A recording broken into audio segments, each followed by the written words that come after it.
Hello students, welcome to the Sapna homeschooling YouTube channel. नमस्कार विद्यार्थ्यांना, मी सपना तुम्हा सगळ्यांचं सपना होमस्कूलिंग या यूट्यूब चॅनलमध्ये खूप खूप स्वागत करते। आज आपण 8th स्टँडर्ड इंग्लिशची 3.3 जी पोएम आहे ट्रूथ, ती पोएम शिकणार आहे आणि ती पोएम लिहिलेली आहे बॅरी वेट यांनी। अप्रतिम कविता आहे ज्याच्यामध्ये त्यांनी शब्द कसे एखाद्याचं काळीच चिरू शकतात, एखाद्याला उभारी देऊ शकतात, अशा शब्दांबद्दल अप्रतिम इथे शब्द वापरलेले आहेत आणि त्याचं लेखन पण खूप छान आहे।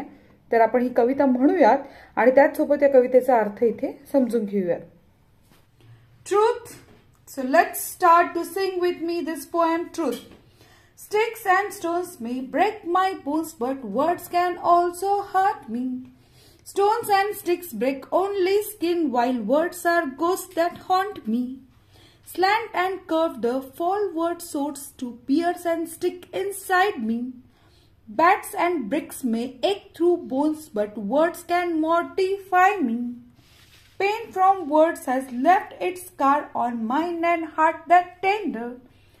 Cut and bruises now have healed its words that I remember. Barrie Wade यांची सुंदर कविता आहे ज्याच्यामध्ये सांगितलेलं आहे की शब्द काय करू शकतात। शब्द सुरीसारखे धारदार आहेत, शब्द माणसाला भूतासारखे भंडावून सोडणारे आहेत, तितकेच उभारी देणार आहेत आणि अशा शब्दांबद्दल ही सुंदर कविता इथे सांगितलेली आहे ट्रूथ म्हणून। तर आपण ही कविता अभ्यास करूया, त्याचा अर्थ समजून घेऊया। कवितेचं टायटल आहे ट्रूथ। ट्रूथ म्हणजे काय? सत्य। आता हे सत्य कशा पद्धतीने आपल्या समोर येते बघूया। Sticks and stones may break my bones. Sticks म्हणजे काठ्या, स्टोन्स म्हणजे दगड, म्हणजे काठ्या किंवा दगड आपले हाडं मोडू शकतात। But words can also hurt me. पण शब्द सुद्धा मला दुखावू शकतात। हर्ट म्हणजे काय? दुखावणं। शब्द सुद्धा मला दुखावू शकतात। Stones and sticks break only skin. ही स्टोन्स, दगड किंवा काठ्या कदाचित फक्त माझी त्वचा फाडू शकतील। While words are ghosts that haunt me. पण शब्द कदाचित भूतासारखी माझ्या मानगुटीवर बसतील।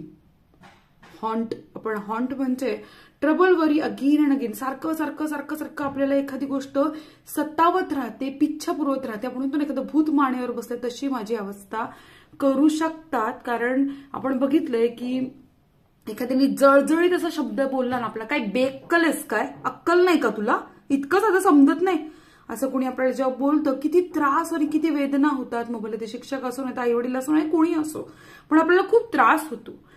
त्याच पद्धतीने हे शब्द काठ्या किंवा दगडापेक्षाही भयानक असतात असं इथे कवींना म्हणायचंय। पुढच्या कडव्यात कवी म्हणतात, slant and curve the fall word swords to pierce and stick inside me. Slant म्हणजे लीन और स्लोप टू वन साइड, एका बाजूला झुकलेलं, अँड कर्व्ड वळणदार असं, the fall of word sword शब्दांची तलवार ती पियर्स असे छेदून जाते, स्टिक इनसाइड मी माझ्या आत अशी छेदून जाते। पियर्स म्हणजे स्टॅब और पंक्चर, कानात बाळी घालणं त्याला पियर्सिंग म्हणतात बघा, तसं छेदून जाते। बॅट्स अँड ब्रिक्स मे एक through bones but words can mortify me. म्हणजे बॅट आणि ब्रिक्स म्हणजे बॅट असते ना आपली, बॅट किंवा विटा ह्या काय करू शकतात?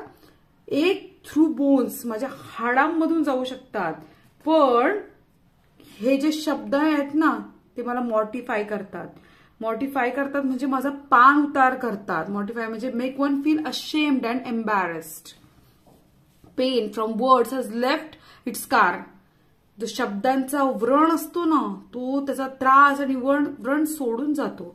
On mind and heart that's tender, आपल्या खळवार मनावरती ते शब्द रुतून बसतात, त्याचे व्रण शिल्लक राहतात। Cuts and bruises now have healed its words that I remembered.